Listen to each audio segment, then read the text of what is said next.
Gente, boa noite. Boa noite, pessoal. É com prazer que a gente está aqui hoje novamente para mais um Pode Tudo para Elas, diretamente da Filadélfia, Estados Unidos, né, amiga? É isso aí, trazendo um tema muito importante hoje, né? Principalmente nos dias de hoje, que a imigração está sofrendo tanta reforma, está tendo tanta novidade para você que está no Brasil, que pensa em migrar para cá, para você que já está aqui e não sabe como proceder, quais são as leis. É isso aí, gente. Já clica aí no aviãozinho, compartilha essa live com seu amigo, com seu familiar. Isso mesmo. Todo mundo que precisa estar ouvindo um pouquinho dessa live. E fica nela até o final, gente, que a doutora Renata Castro vai trazer muita informação, né? É isso aí. Nós somos imigrantes, né, que saímos do nosso país, viemos para os Estados Unidos, como vários vieram em busca de uma oportunidade. E vamos estar aqui trazendo a Renata hoje para estar falando um pouquinho com a gente. Isso mesmo, doutora Renata, ela já vai estar entrando. Estamos só aguardando ela entrar. Sim, pode. Estamos só aguardando a doutora Renata entrar para a gente poder já dar início a essa live de hoje. Renata, bem-vinda. Eu vejo uma tela azul, mas eu escuto muito bem. Ok. Tá tudo bem. Renata, bem-vinda aqui no Pode Tudo para Elas. É um prazer ter você aqui com a gente nessa terça-feira. Seja muito bem-vinda. Obrigada. Nem imaginei que eu fosse sobreviver até a terça-feira depois desse furacão chamado Ron DeSantis. Mas eu estou muito feliz de estar aqui conversando com vocês e de estar prestigiando mulheres lindas empreendedoras e que estão tentando desenvolver uma nova mentalidade, né? uma irmandade entre as mulheres brasileiras que moram no Supermercado na Cama da Costa. Isso mesmo, esse é o propósito, né? É unidas para poder estar apoiando outras mulheres. E assim eu queria te dar os parabéns, Renata, por essa iniciativa de se tornar advogada e estar ajudando tanto com os imigrantes. Na verdade, eu nunca me imaginei advogada, né? Uhum. E eu, de dúvida, apaixonada pela causa, mas já casei com 2 maridos. Trabalhar bastante para poder corrigir esse déficit orçamentário da minha casa. Uhum. Mas eu acho que essa é a realidade da maioria de nós mulheres. A maioria, vamos dizer 100%, né? Não, tem 1% que dá sorte ou que tem um pouco mais de juízo, mas sim, estamos aqui, é uma oportunidade da gente mostrar a nossa força e de demonstrar o quanto a mulher é importante no ecossistema econômico, social, principalmente das famílias imigrantes aqui nos Estados Unidos. Entendi. Renata, então, amiga, vamos começar com nossos questionários? Vamos lá, nós temos algumas perguntas. Tô doida para a Renata estar aqui respondendo as nossas perguntinhas. Vamos começar. Renata, gostaria de começar te perguntando por que você escolheu focar em ser advogada de imigrantes. Você já falou um pouco agora, mas conclui pra gente isso aí. Eu nunca imaginei que ia ser advogada, mas quando eu decidi tentar entrar na faculdade de Direito, nunca tive dúvidas que eu não queria ser advogada, era advogada de imigração. Eu acredito, a área de muito difícil atuação. É uma área que você não pode comprometer riscos. É uma área que você está lidando com a dignidade das pessoas a todo momento. Uma área de longe é uma das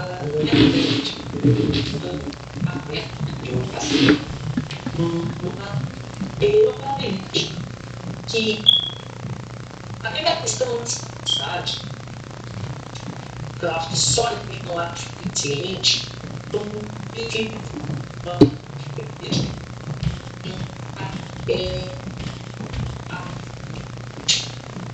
assim, eu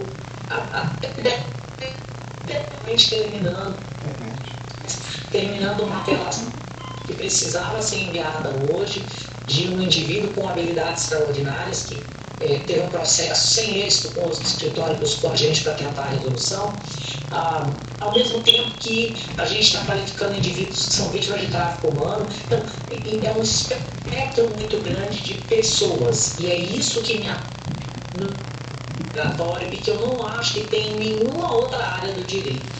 Entendi. Direito, para mim, sempre foi apaixonante. É uma relação de amor e ódio com advogada de imigração, mas eu não trocaria por nenhuma outra área do direito. A gente pode perceber isso com as suas lives, né?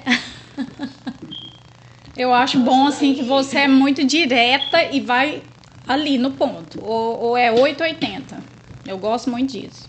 Eu acho, você sabe que eu tive a oportunidade de ter sido criada, que são mães, então feliz de mães atrasadas. Obrigada. Mas nessa didática de mães, eu fui criada por uma mãe muito direta. Minha mãe era daquelas assim, você tá vai lavar um tanque de louça que daí você já fica alegre. E claro, é minimizar certas coisas, mas quando você aprende a ser resiliente, você deixa de procurar focar no problema, você está focando na solução. Quando a gente está aqui no estado, a gente vê muita gente se agrupando e falando assim, aquela piscina das desgraças. Porque eu estou indocumentada, porque eu não falo inglês, porque eu moro no quarto, porque XYZ, ao invés de olhar todas as coisas positivas, que é, cara, eu nunca tive um carro zero, eu posso ter. Exatamente. Agora eu pego um trem e eu vou até Nova York. Porque eu nunca tinha visto neve, agora eu posso viver essa experiência, porque a perfeição da vida não existe. Ela não existe.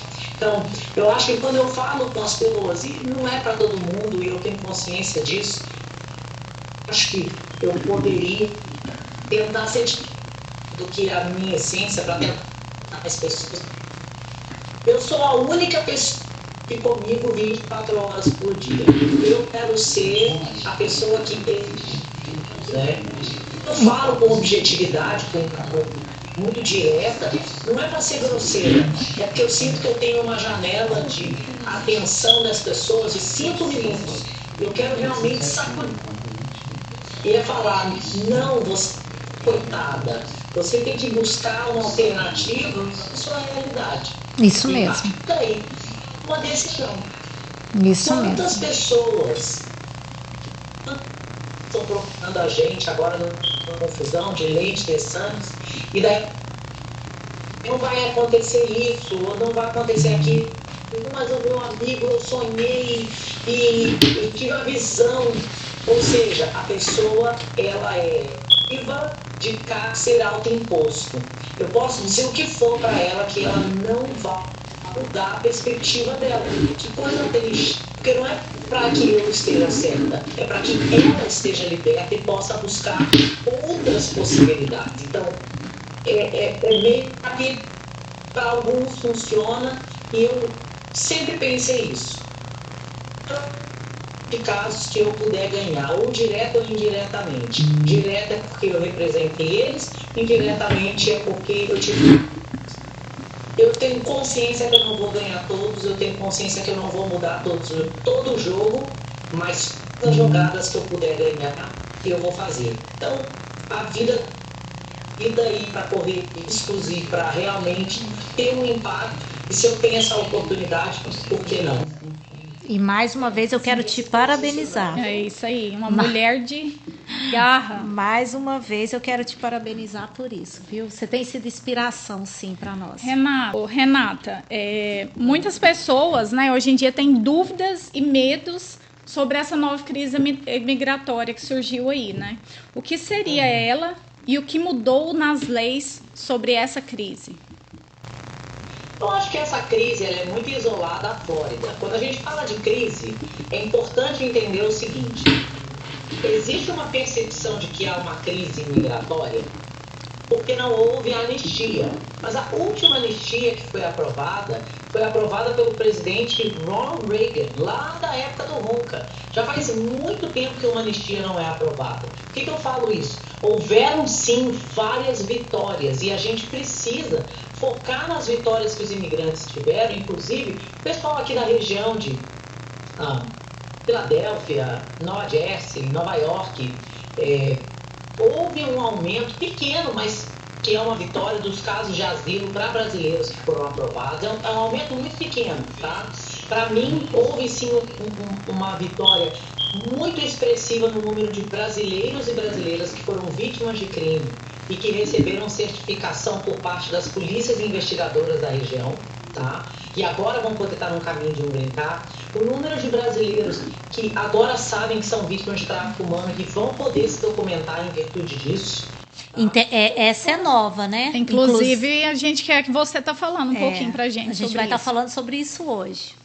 A gente vai falar a respeito disso, sim, até bem porque eu acredito que tem muitos brasileiros que desconhecem a sua elegibilidade como vítima de tráfico humano. E isso é fruto de uma mudança. Eu tive um caso de uma pessoa que a gente deu entrada no caso dela de tráfico humano. O caso foi negado. Logo na virada do governo Trump-Biden. E minha estratégia para ela foi: eu queria que você me permitisse reapresentar o seu caso gratuitamente. Eu não quero te cobrar nada, mas eu quero reapresentar o caso, porque eu sei que esse caso vai ser aprovado mediante esse novo governo. E dito e feito, o mesmo pacote que nós mandamos para a imigração no governo anterior foi aprovado no novo governo. Isso para mim é uma vitória. Isso não houve uma mudança de lei, houve Sim. uma mudança de análise, de conceitos, de diretrizes. E então houveram sim vitórias. É porque as pessoas que não conseguiram estão falando assim: tá tudo horrível, e ali aquilo cria um ambiente de negatividade, né, e de derrotismo muito grande. Mas eu quero que os imigrantes entendam que hoje a massa de brasileiros que tem vindo para os Estados Unidos, que tem vindo às orelhadas, é, sei lá, 40 vezes maior do que qualquer volume na história dos Estados Unidos. Eu estou falando de brasileiro porque esse é o grupo que hoje nos interessa. É claro que não serão todos que vão se documentar. É o mesmo conceito de achar que todo mundo que compra um bilhete da loteria vai ganhar. Isso daí é estatisticamente. Gente, a ligação da doutora Renata caiu. Como ela falou, ela está viajando, né? Ela está aqui perto de nós. Doutora Renata, dentro da lei que você estava falando agora sobre a Flórida, fala pra gente quais são algumas leis existentes que podem beneficiar hoje os imigrantes fora de status. Bom, eu acho que a mais importante pra gente falar aqui, algumas das mais importantes. Número 1, quem tem pai ou mãe portador de green card, mesmo que seja adulto, pode se legalizar sim. Se você está fora de status, se você é adulto, casado ou solteiro, se você tem pai ou mãe portador de green card, você pode se documentar num período de 3 a 4 anos no máximo, utilizando uma oferta de trabalho como base da sua legalização e o seu pai ou mãe portador de green card como base do seu perdão. Esse é o tipo de processo que a maioria das pessoas não fazem, que tem medo, porque acha que não vale, que o pai precisa ser cidadão, precisa ser menor de idade e perdem a oportunidade de se legalizar. Número 1. Número 2. Pais e mães que entraram pela fronteira se legalizam pelos filhos, sim, mas somente se os filhos fizerem um alistamento militar. Nesse caso, eles se documentam dentro dos Estados Unidos, mas é preciso haver um alistamento militar. E o que seria esse alistamento militar, Renata? O filho ou filha cidadão americano se alistar no Exército, Aeronáutica, Marinha, Guarda Costeira ou no Coast Guard. Mas ele tem que ser nascido aqui, né? Tem que ser americano. Tem que ser cidadão americano, exato. Não existe serviço militar para indivíduos que estão fora de status, porque se tivesse, o Exército ia resolver o contingente todinho de pessoas da noite para o dia. É isso aí. E eu acho, francamente, que deveria fazer. Sempre foi a minha opinião de que deveria fazer isso. Eu também acredito. O bom senso não tem caminhado com o governo atual, então, paciência. E nem com o governo passado. Renata, e quanto tempo leva para uma pessoa se legalizar aqui nesse país? Depende do processo. Mas antes da gente pular para essa pergunta, eu acho importante a gente falar que o processo mais desconhecido, pessoas que entraram nos Estados Unidos pela fronteira mais de uma vez, que estão fora de status, que tem uma ordem de deportação, se essas pessoas vieram coagidas, forçadas por um coiote, foram sequestradas, mulheres foram estupradas, chegaram aqui e trabalharam para restaurantes que não pagaram salário, botava a pessoa para trabalhar de gorjeta e ameaçava. Quem veio trabalhar de doméstica e não tinha folga, era ameaçada, trabalhava 7 dias por semana. O pessoal que veio com visto de doméstica, vocês qualificam para um visto, para pleitear um visto como vítima de tráfico humano. E a maioria das pessoas não sabe. Então, esse é o tipo de... Mas, Renata, como que a pessoa provaria isso? Como que a pessoa iria... Testemunho. Com testemunhos? É com testemunho, porque o traficante humano, ele não deixa uma cartinha, oi gente, vou te traficar hoje, entendeu? Não é assim. Mas você falou a respeito da fronteira, quem vem pela fronteira, pelo México, que se sofreu algum tipo de abuso, como que a pessoa vai estar provando isso? O Testemunhos. testemunho dela. É feito um testemunho, em alguns casos a gente... Somente da pessoa? Só a palavra da pessoa? Na maioria das vezes você não tem uma outra evidência. Entendi. Então seria injusto para a vítima, aí a pessoa fala, eu vou mentir no testemunho. Não consegue. Se você conseguir mentir num testemunho com a riqueza de detalhe que é necessária, você é um... Ator de Hollywood. Não, nem ator, você é um psicopata. Um psicopata real.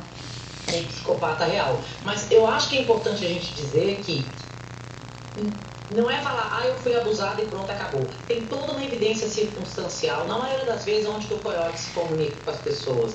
É pelo telefone, é pelo WhatsApp. Então, você que está vindo pela fronteira, você que está sofrendo ameaças, não joga o telefone fora, porque esse telefone pode sim ter utilidade. E, algumas vezes, o que a gente acaba fazendo também, se a pessoa está disposta a testemunhar ou denunciar esse coiote, né? A gente usa essa disponibilidade em fazer o testemunho como parte das evidências. Então, a partir daí, a gente vai trabalhando todo um caso e a gente já ganhou lá no escritório vários. É uma taxa de aprovação, eu diria de 50% a probabilidade de aprovação, mas cada vez mais o número de casos aprovados tem aumentado. Inclusive, semana passada, nós ganhamos um caso de uma brasileira vítima de tráfico humano, né, que foi sequestrada pelo coiote. O sequestro precisa ocorrer dentro dos Estados Unidos. Então, o maltrato que aconteceu no México, se você foi maltratado pelo coiote no México e foi abandonado lá e você atravessou e não aconteceu nada com você em território americano, daí eu já não tenho jurisdição para fazer nada. Mas quantas pessoas pagam a um coiote, chegam no meio do caminho, um outro coiote sequestra, histórias de estupro, histórias de maus tratos, pessoas que já vêm com um trabalho prometido, chega aqui, não ganha o salário, não tem nenhuma perspectiva. Então, eu acredito que esse é um dos grandes trunfos para quem está aqui fora de status e desconhece as possibilidades de ilegalidade dessa forma. Renata, e essa lei, no caso, quem pode entrar nessa lei agora é só quem está chegando agora, ou, por exemplo, quem está aqui há 10, 15 anos, que também passou por isso, ela tem o direito de estar entrando com esse pedido? Excelente pergunta, o crime não caduca. Desde que você não tenha saído dos Estados Unidos depois da incidência de tráfico humano, você pode ter entrado há 30 anos atrás que o crime não caduca. Inclusive, um dos casos que a gente ganhou foi de uma pessoa que entrou há 19 anos atrás. E nunca foi perguntado, nunca foi analisado se ela havia sido vítima de tráfico humano. Porque vários advogados, inclusive, acham que só o testemunho não é o suficiente. E é claro, tem toda uma estratégia para fazer o testemunho, tem que ter um protocolo, mas assim como nos casos de violência doméstica, o testemunho é suficiente, sim. Claro, se a pessoa estiver disposta a fazer uma denúncia contra o coiote, na maioria das vezes a polícia não tem nem como investigar, porque vai investigar o quê? O coiote dá nome falso, dá um telefone que é um burner, mas eles querem ver que pelo menos a pessoa está disposta a fazer aquela denúncia. Então, é sim uma possibilidade para você que está aí sofrendo, desconhecendo a possibilidade de se legalizar, que tem uma ordem de deportação e que está desesperado. Ao invés de estar desesperado, vai fazer uma triagem gratuita para o meu escritório. A gente não cobra para fazer uma análise inicial do seu caso, justamente por isso. Porque eu sei que a pessoa que está há 20, 15 anos indocumentada, que ela fica assim, por que nenhum advogado me perguntou isso? Por que eu nunca fiquei sabendo dessa história? Porque realmente é uma evolução da lei, digamos assim, e que muitas pessoas desconheciam a elegibilidade de se documentar, e eu espero que por meio dessa live a gente consiga ajudar pelo menos uma pessoa. Então, eu peço para vocês que estão assistindo que compartilhem essa live. É muito sério isso. Essa é a lei do tráfico humano. E ela está em vigor desde que ano, desde doutora que ano? Renata? É a pergunta que eu iria fazer. Ela está em vigor desde 1996. A questão... Caramba! A grande questão é que os advogados de imigração, no passado, era um grupo bem seleto. E hoje em dia a gente está vendo uma profissionalização maior dos advogados de imigração. E eu acho que mais do que isso, não é dizer que os antigos eram ruins, não é isso. É que hoje há mais acesso. Essa é que é a minha opinião. Hoje há mais acesso e há mais interesse também, podemos dizer assim, né? Renata, tem uma pergunta aqui que fala assim: as leis têm variação de estado para estado ou vale para todos os estados? A lei federal não, mas certas aplicações da lei sim. Então, por exemplo, o caso de asilo. Existe, quando você vai apelar um asilo em Nova Jersey, você está usando um circuito diferente do circuito da Flórida. Então, um caso de asilo vai fazer diferença sim. Determinar se um casamento é válido. Você vai ter um casamento que não é válido na Flórida, mas que pode ser válido em Massachusetts, por exemplo. Então, não é a lei imigratória. São as interpretações de lei que são de jurisdição do Estado ou a nível apelativo que fazem sim diferença de Estado para Estado. Eu diria que nos casos das leis de abandono juvenil e nos casos de asilo, são os casos onde existe sim uma discrepância muito maior de Estado para Estado. Entendi. Renata, pessoas que há mais de 10 anos entraram ilegais e não compareceram à corte, ficam impossibilitadas de se legalizar? Impossibilitadas não, vão ter opções mais limitadas. Porque se você tem uma audiência e você não vai, o que acontece? Para a imigração você está dizendo, dane-se, entendeu? Eu não estou preocupada com as informações que o juiz me deu, porque quando você é detido, você é informado no seu idioma que você precisa comparecer a todas as audiências. Então é como se você estivesse falando assim, bananinha para ir para o juiz, não estou preocupado em cumprir com as leis desse país. Entendeu? Então, por isso, quando você não vai a uma audiência, você tem uma ordem de deportação compulsória, que é o chamado in absentia order. Então, independente de você estar aqui há 1 ano, 2 anos, 10 anos, se você tem uma ordem de deportação compulsória, porque você não foi à audiência, isso é sim um detrimento ao seu caso. Eu acho assim, Renata, que várias nessas pessoas que estão aqui há mais tempo, da forma que elas vieram das outras vezes, elas foram instruídas pelos coiotes a não comparecerem à corte. E até em muitos casos era dado na imigração um endereço falso. E no caso dessas pessoas que nunca receberam nenhum tipo de intimação para estarem na corte, como que elas têm que fazer em respeito a não terem ido antes? Se a pessoa qualifica para um tipo de processo, daí é claro, daí a gente vai correr atrás de uma opção para essa pessoa. Mas se ela não tem nenhum tipo de processo, não adianta catucar onça com vara curta. Se ela não é elegível para nada, a pessoa fala, eu não quero ficar com uma ordem de deportação. Infelizmente não funciona assim, né? Então, tudo vai depender de para que tipo de processo essa pessoa é elegível. Então, é difícil quando a gente fala de lei, falar em absoluto, porque cada caso é um caso. Então, é por isso que para vocês que estão ouvindo aqui, mesmo que vocês tenham conversado com 300 advogados, mesmo que você ache, porque lá na padaria de Elizabeth todo mundo fala que não dá, vai procurar um profissional, vai procurar uma pessoa, porque às vezes existe sim. Tem coisas que realmente são impossíveis, como por exemplo, está uma onda agora na comunidade brasileira de que Se a pessoa veio para os Estados Unidos, ficou fora de status, ela pode dar entrada no green card por habilidades excepcionais, sair, voltar com autorização de viagem, ela ganha o green card. Isso é incorreto, isso é uma interpretação errada da lei. Essa pessoa vai acabar numa ordem de deportação. Isso daí não é uma análise minha. Eu hoje mesmo estava fazendo uma investigação adicional a respeito disso, isso é constatado em lei. O Neufeld Memo, que era um diretor da imigração, emitiu um memorando dizendo explicitamente que a saída e volta com o advance parole não dá a pessoa, não reseta o status da pessoa. Ela tinha que ter status no momento que o caso foi iniciado. Então, para você que está desesperado, está apreensivo, está com medo e vai acabar fazendo uma besteira, não faça. Não faça. Renata. Pode sair caro. Então, a melhor opção é fazer essa triagem e ver o que cada indivíduo se encaixaria na lei. Sem sombra de dúvida. Renata, está acontecendo muito dos advogados estarem instruindo as pessoas que já têm um caso de asilo aberto, já está ali na última corte, né, na decisão final do juiz, estarem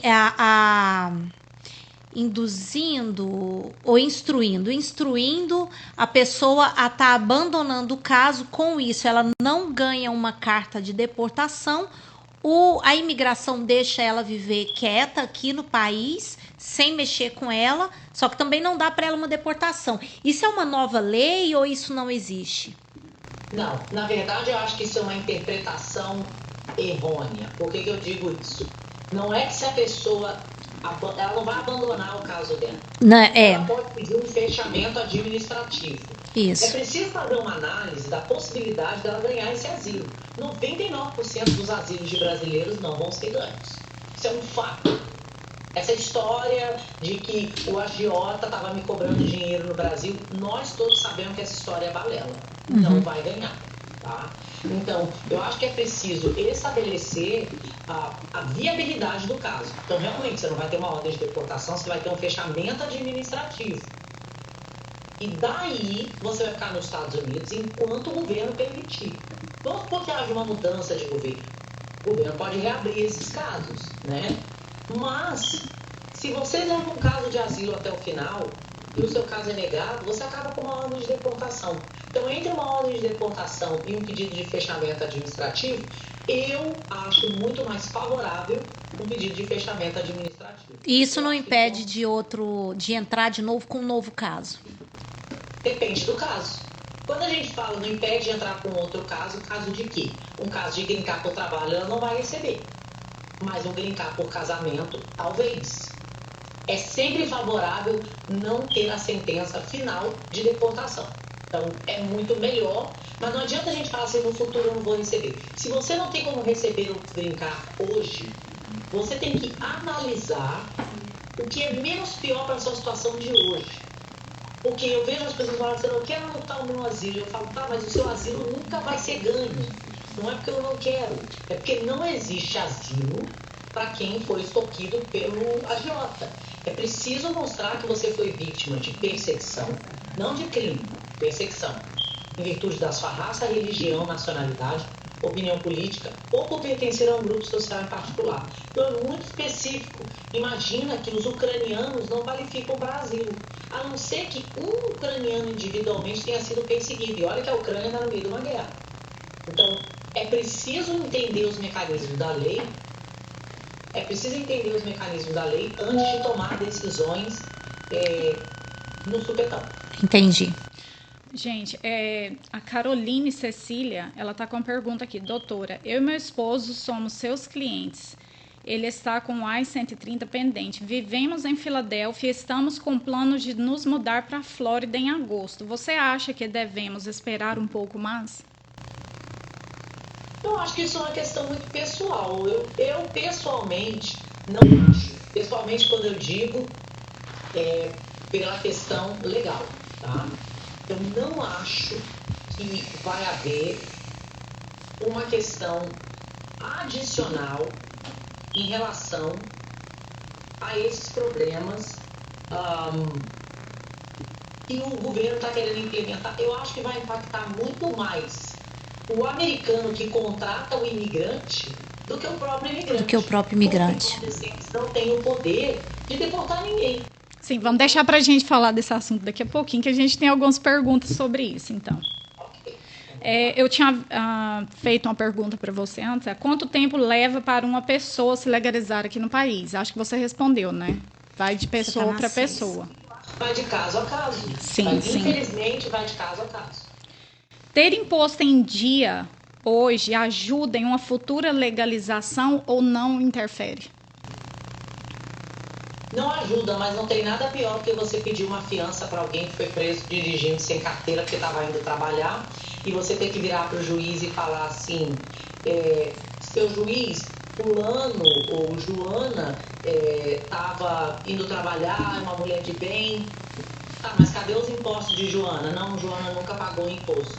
Então você imagina a posição do juiz que paga imposto do salário dele e pensa, mas ela está usando a lei do meu país quando é conveniente a ela, mas quando traz obrigatoriedades a ela, ela não usa?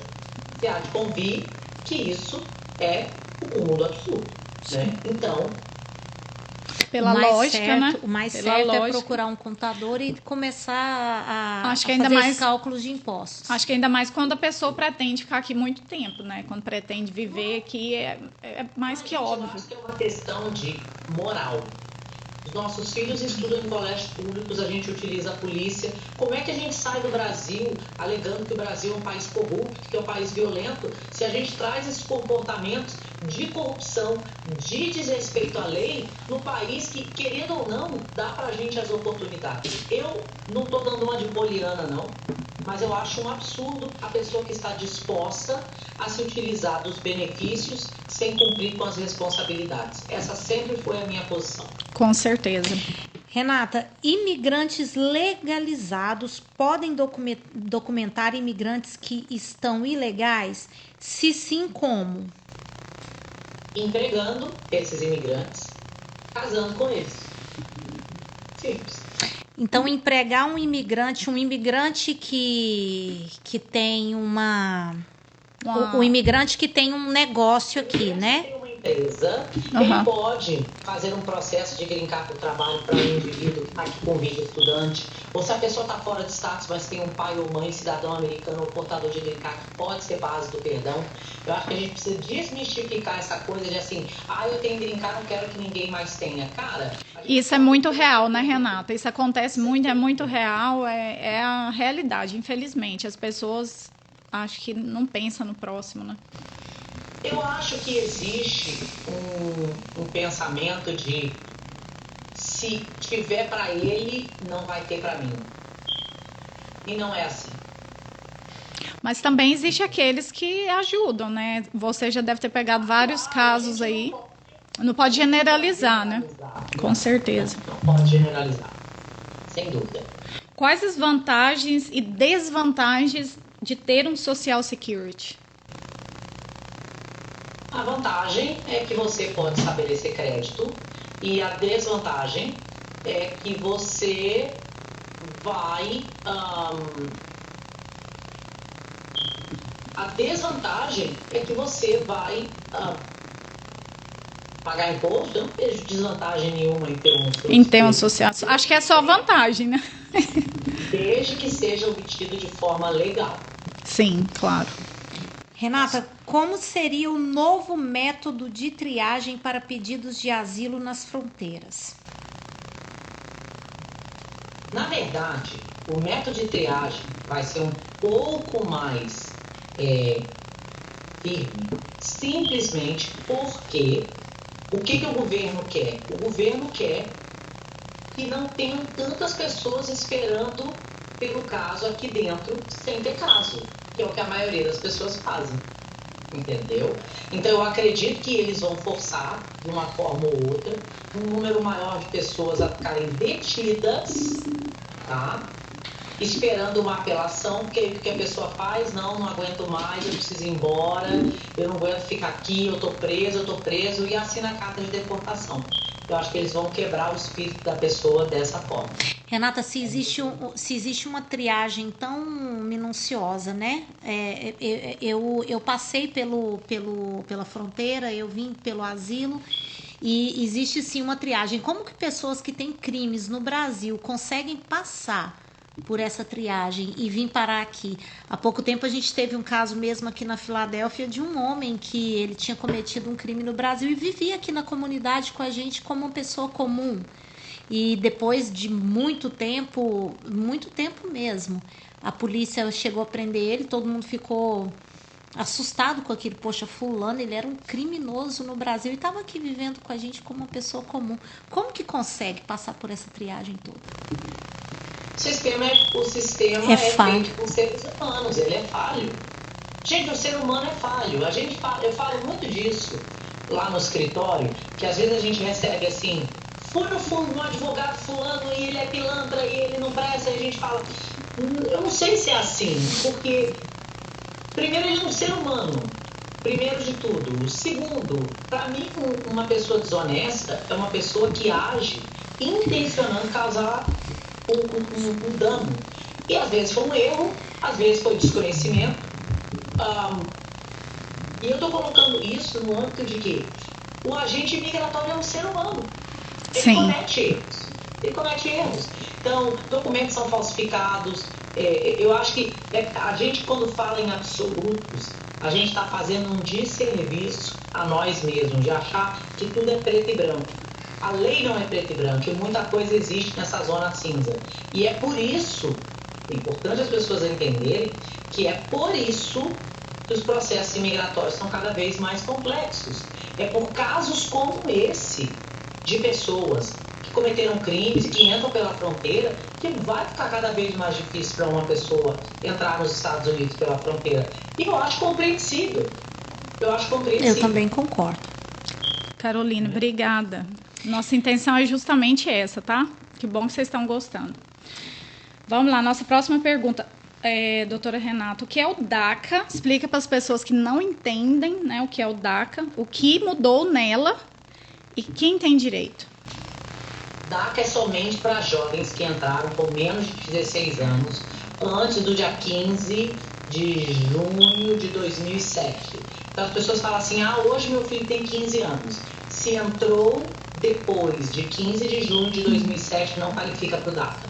Então o DACA é para esses jovens, e o DACA nada mais é que a autorização de trabalho social. Então essa lei não vale nos dias de hoje, para quem entrou e é jovem no dia de hoje, só quem entrou antes de 2017.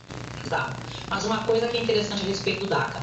Jovens que entraram nos Estados Unidos, que pegaram o DACA com menos de 18 anos, podem pegar o Green Card por oferta de trabalho. Olha só.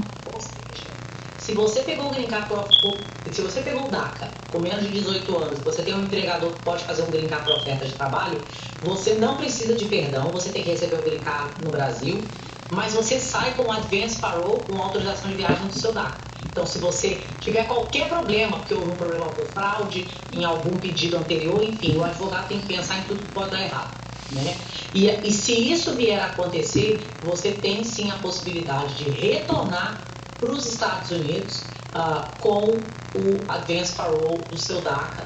Ou seja, hoje, gente, a oportunidade de buscar uma alternativa para se documentar é hoje. A gente não sabe quanto tempo esse louco desse Ron DeSantis pode se fortalecer politicamente. E se ele for presidente, essa lei da Flórida é só uma palhinha do que ele pode fazer. Estima-se que aproximadamente 1 milhão de jovens que são portadores de DACA poderiam ficar nos Estados Unidos ilegalmente, caso o DACA venha a acabar. Então, não se iluda achando que DACA é um status permanente. Não é. Renata, e dentro do DACA aí, tem uma lei que tem muitos menores se legalizando, que é, no caso, menores que vêm sem o pai ou sem a mãe para cá e acaba legalizando, pegando green card. Explica um pouco para o pessoal como funciona essa lei, como que se qualifica. Eu sei que no caso é um advogado de família, né? Que no caso tem que entrar com esse processo. Na verdade, essa não é uma lei dentro do DACA. Essa é uma lei de abandono juvenil. Por que é diferente? Se você tem um filho que recebe o green card pela lei de abandono juvenil, esse filho nunca vai poder te documentar. Nunca. Se você tem um filho que recebeu o DACA e recebeu um green card, quando esse filho se tornar cidadão, ele vai poder te documentar. Então, em alguns fóruns, a idade é de 21 anos. Na maioria dos Estados Unidos, a idade é de 18. Alguns fóruns, a gente pode fazer a custódia para um dos pais. Por exemplo, na Flórida não é permitido, tem que ser um guardião terceiro, não importa o status do guardião. Mas esse guardião, ele atua como um proxy. Porque quem é o guardião legal dessa criança é o Estado. E é por isso que a criança pode pedir o green card. Não importa se ela entrou pela fronteira, não importa se ela tem uma ordem de deportação. Desde que essa criança seja solteira, não importa se ela tiver filhos, mas ela tem que ser solteira. E daí, ele ou ela recebe o green card. Mas volto a dizer, nunca vai poder passar o benefício migratório para o pai ou para a mãe. Tem muitos pais aqui entrando com esse pedido para as crianças, para manter as crianças em um status migratório. Tem uma pergunta aqui da Tami B. Eu tenho um filho de 20 anos, já estou na América há mais de 20 anos. Tem alguma chance de ele me legalizar no país? Então, Tami, como que você entrou? Você tem uma ordem de deportação? O seu filho só pode passar qualquer benefício aos 21 anos. Então, antes da gente falar a respeito das possibilidades, eu preciso entender que maneira que você entrou nos Estados Unidos. E isso faz toda a diferença no seu caso. É o que a gente estava falando no início, né? Cada pessoa tem uma história, né? O Regi também está fazendo uma pergunta. No caso do meu enteado, que é órfão de mãe, ele pode receber o green card? Eu preciso saber qual é o estado que ele mora, mas talvez seja possível sim fazer uma ordem de estabelecer de abandono, mas vai depender do estado. Entendi. Renata, a gente queria que você falasse para a gente agora sobre a lei VAWA. Então, quando a gente fala do VAWA, é preciso que tenha havido um casamento, ou para quem veio com vídeo de noiva.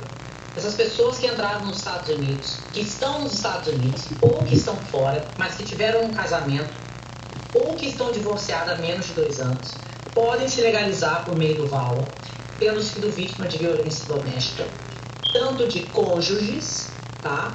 É importante lembrar que filhos maiores de 21 anos também podem ser os abusadores nesse caso, e daí pra gente não importa se essa pessoa entrou pelo México, tem ordem de deportação. Mais uma vez, o VAWA é feito baseado no seu testemunho. Não é um processo contra o seu abusador, é um processo em sua proteção. O processo corre em segredo de justiça, ele é feito dentro dos Estados Unidos e a partir daí você vai poder se legalizar recebendo seu green card e posteriormente a sua cidadania, independente do status migratório que você se encontra nos Estados Unidos. E no caso, o abusador, ele não vai preso, ele só... Como que funciona isso? No caso, a pessoa denuncia... Total segredo de justiça. O processo corre em segredo de justiça, porque não é um processo contra o abusador, entendeu? É um processo em favor da vítima, de quem que foi. É bem diferente. Então, o abusador não fica nem sabendo que está sendo... Não. Inclusive, se o abusador ficar sabendo, a gente pode processar a imigração e para cada informação que o abusador fica sabendo, a imigração é multada em $5 mil por violação. Então vamos supor que meu nome seja Renata Castro Alves e a única coisa que a imigração informou ao abusador é que o nome da pessoa é Renata Castro Alves, a imigração vai ter que pagar $15 mil de multa.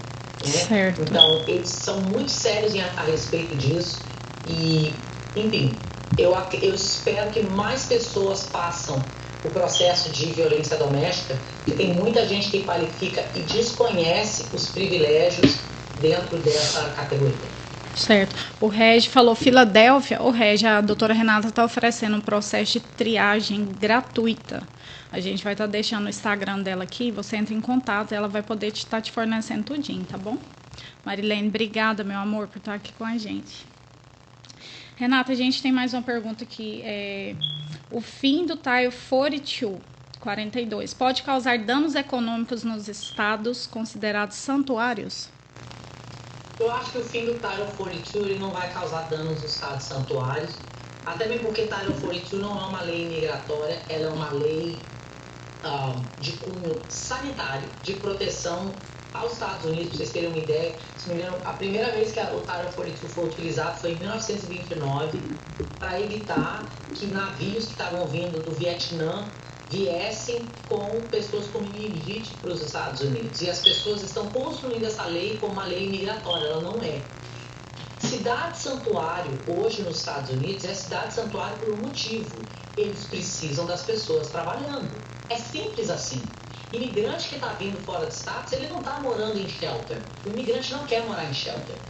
O que acontece é que hoje existe uma manipulação política dos dois lados para usar a questão imigrante como um ponto de se alavancar politicamente.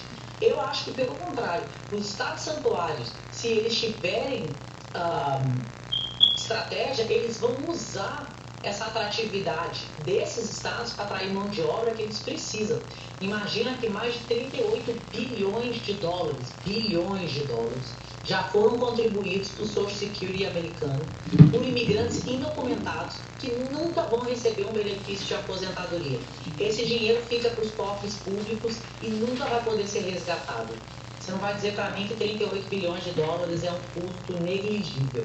Né? Yeah. Então, acho que é importante a gente falar a narrativa correta do que é o imigrante. Porque eu vejo assim, o imigrante, como vocês devem acompanhar, não sei se vocês sabem, mas eu dou muitas entrevistas na televisão americana, muitas. Na sexta-feira eu dei 8 entrevistas. Inclusive agora fui abordada por uma televisão no Canadá para a gente falar a respeito da greve dos caminhoneiros que estão querendo se recusar a entrar na Flórida. E como isso vai impactar? Eu acho que os estados radicais vão ser muito mais impactados do que os estados liberais.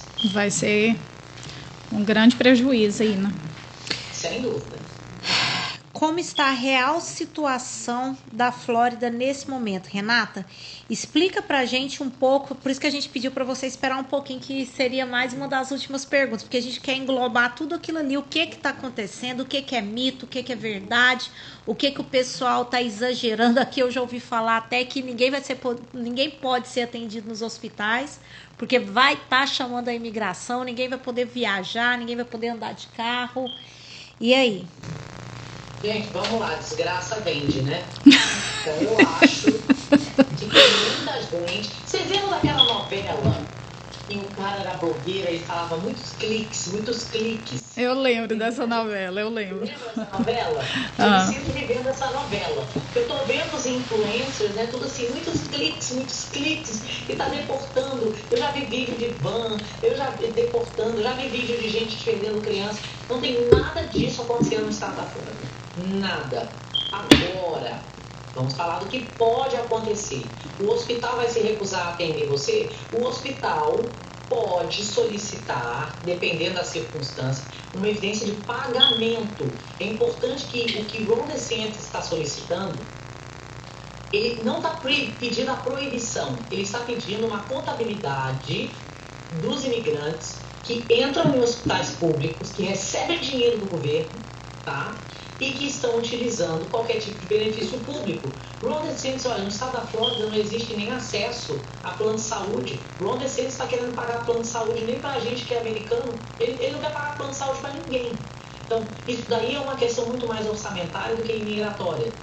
Porque o Uber que der carona vai para cadeia. Então, o que vai fazer com os pilotos que saem daqui do Newark International Airport, com esses aviões carregados de gente indo passar férias na Disney? Eles vão perguntar quantas pessoas têm documento? Porque eles não têm esse direito. Então, na minha opinião, a parte mais crítica da lei vai ser para quem emprega os imigrantes indocumentados. Mas quem que emprega os imigrantes indocumentados com empresas de mais de 25 funcionários? São os grandes construtores, as grandes empresas de landscaping. Essas pessoas votaram por Ron DeSantis. Eles doaram dinheiro para ele. Ron DeSantis, ele é um burocrata. Ele, ao contrário de nós, pessoas do mundo real, que tem que fechar um orçamento, ele é um funcionário do governo. funcionário do governo não está preocupado com o orçamento. Sabe por quê? O governo imprime dinheiro. Ele não tem entendimento de equilíbrio orçamentário. Ele hoje puxou uma briga com o maior empregador privado do estado da Flórida, que é a Disney.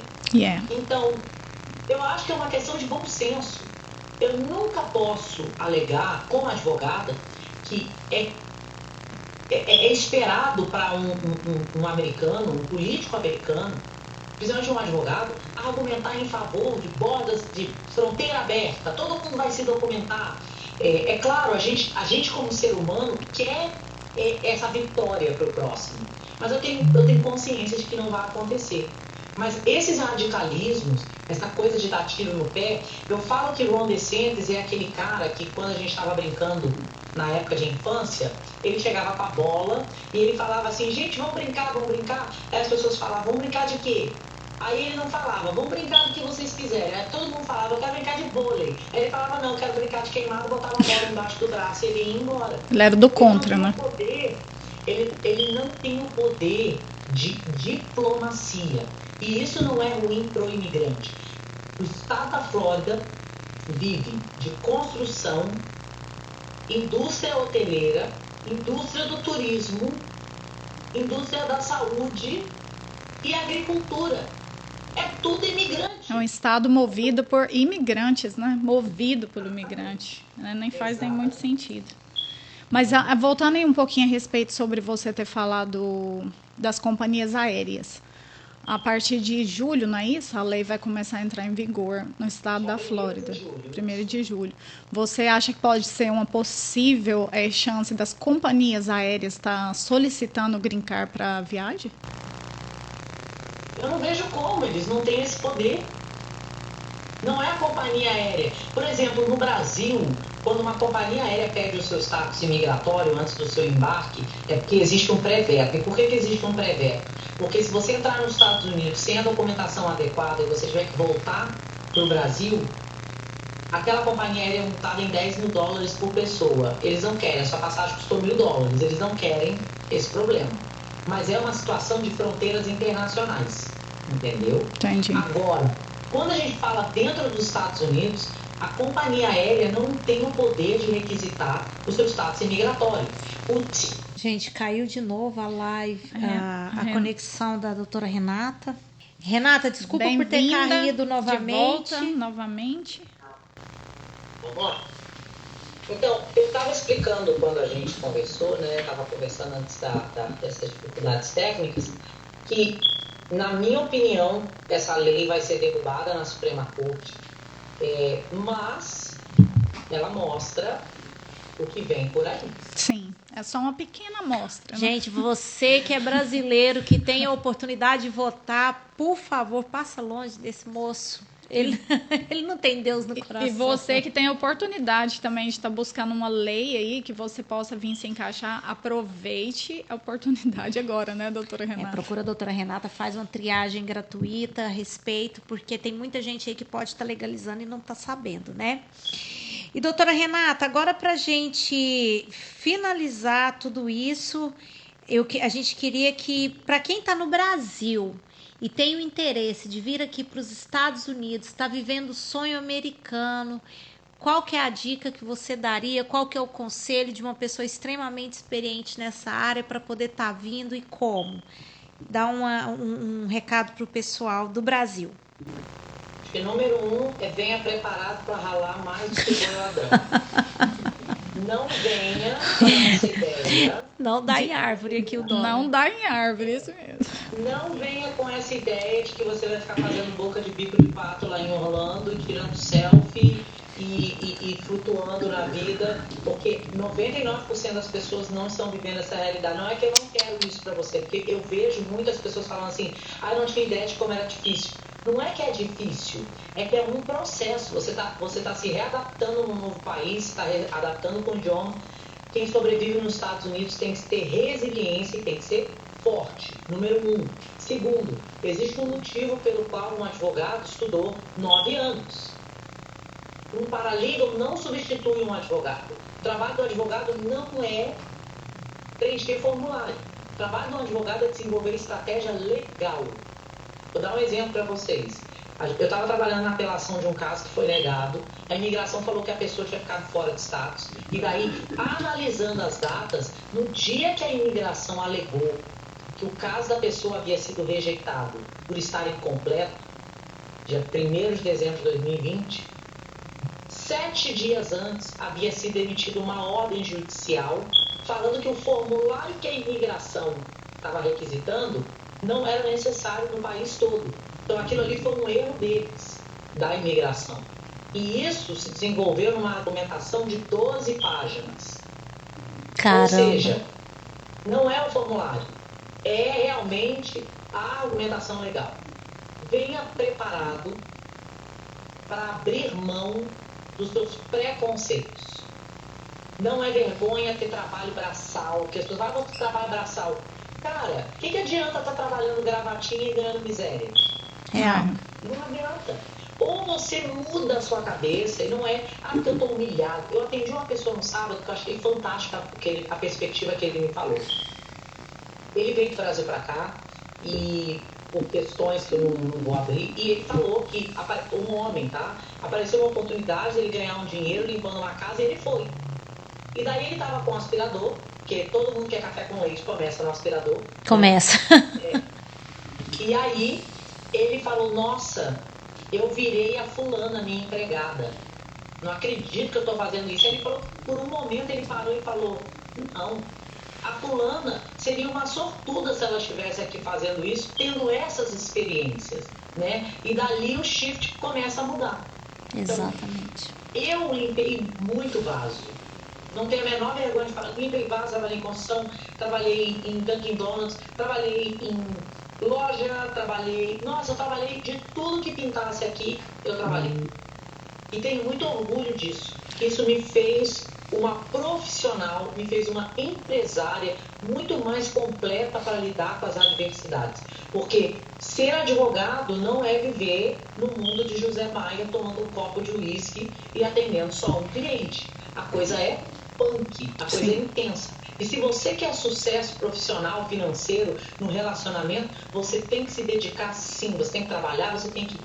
Então, quando você está trabalhando ali limpando o vaso, sabe o que você está fazendo? Você está aprendendo a viver no desconforto, você está aprendendo a viver ultrapassando os seus limites, você está aprendendo que a sua circunstância atual não define a sua posição futura. Se a Renata que limpava vaso tivesse desistido, a Renata que hoje é advogada, que é bem-sucedida, que tem imóveis, que pode viajar o mundo, essa Renata nunca teria existido. E essa Renata só existe porque a Renata que precisou limpar vaso, limpou vaso mesmo não querendo. Então, esse é o tipo de desafio mental que vai preparar você para a vitória nos Estados Unidos. Então, muda os seus conceitos, trabalhe em virtude do que você sonha, comemore as pequenas vitórias, porque a vida é curta e ela pode acabar a qualquer momento, e para de se sentir vítima. E, finalmente, vai estudar. Vai estudar. E não é, porque o imigrante fica assim, porque eu quero ser médico. Cara, você só pode ser médico, não tem uma outra profissão que você possa ter. Você não pode sair de limpar casa para fazer um curso de gestão empresarial e agora ser dona de um negócio mais profissionalizado. Você não pode aprender a falar inglês, você não pode aprender a falar espanhol. Expande o cérebro. Fica limitado, né? Tem pessoas que vivem aqui há anos. Eu conheço pessoas que vivem há mais de 20 anos e ainda não conseguiu desenvolver o inglês. Isso aí. Mas isso dali, eu vou dizer que foi minha primeira profissão. Eu comecei a dar aula de inglês aos 13 anos. E eu tive muita dificuldade de aprender a falar inglês, porque meu tio, que é autodidata, falava que eu não ia aprender. E quando eu saí de perto daquela pressão que a família fazia, o inglês, fluiu. A gente que é brasileiro, a gente tem coletivamente essa culpa, porque quando a gente vê um brasileiro falando errado, a gente ri dele. Agora, quando a gente vê um gringo falando português errado, a gente acha bonito, porque tudo que o gringo faz, a gente fica lá babando o ovo do gringo. Verdade. A gente precisa parar com isso. Porque quando a pessoa está errando, ela está se esforçando. Então, se você não está fazendo nada, fica quieto e deixa a pessoa que está se esforçando tentar. Isso mesmo.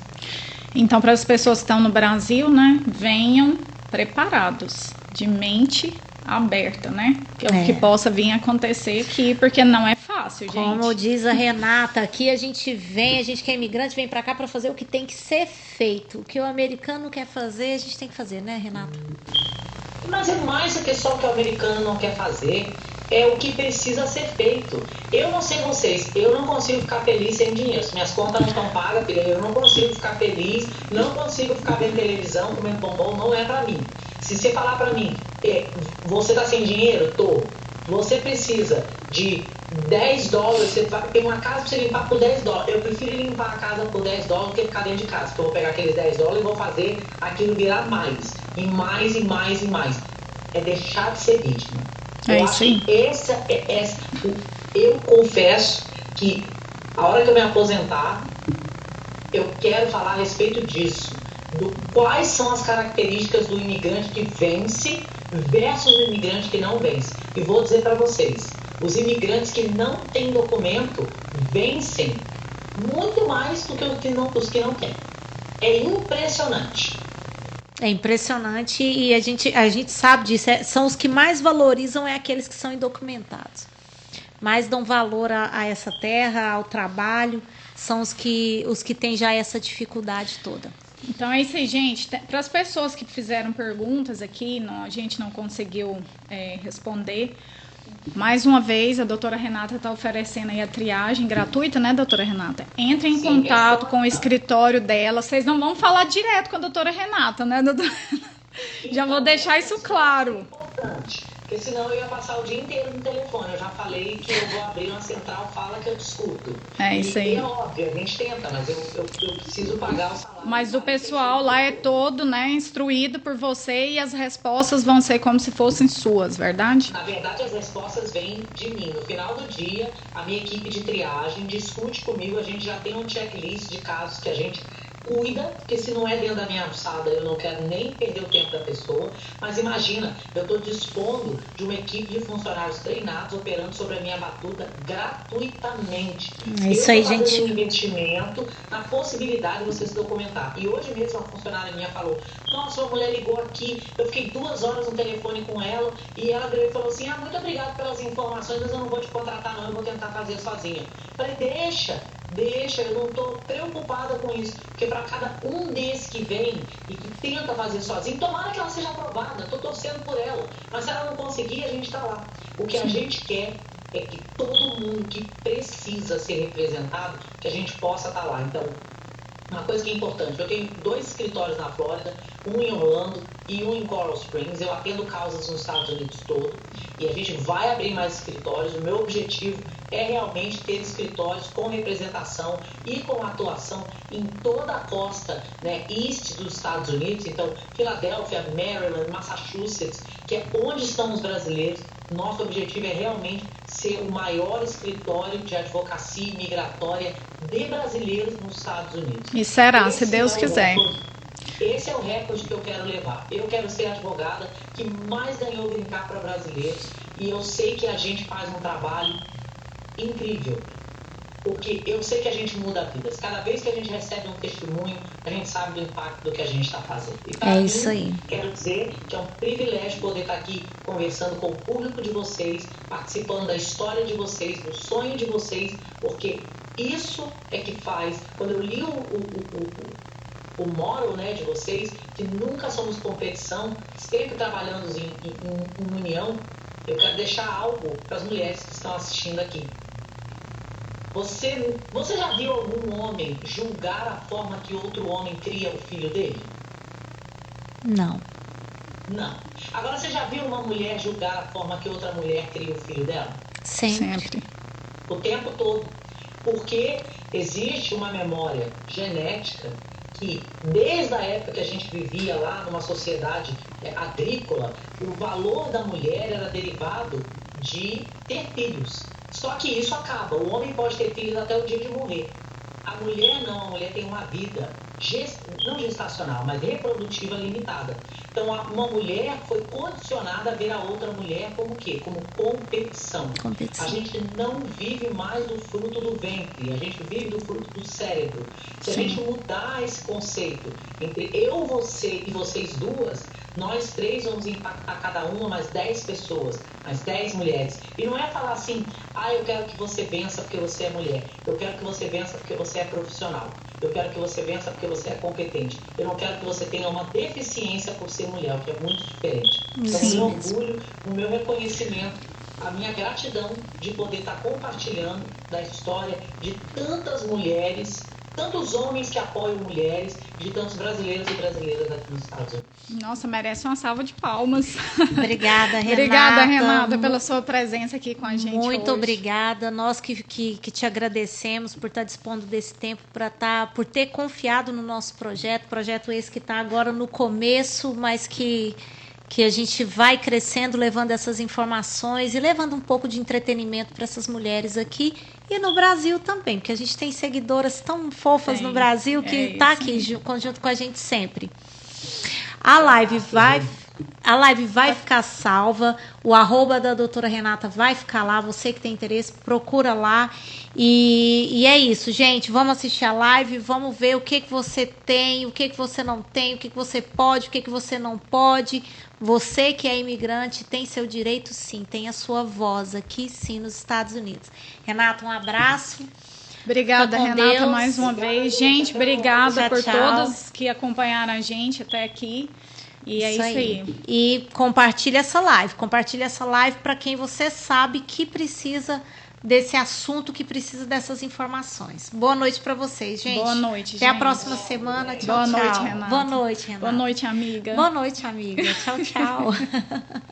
Boa noite, gente.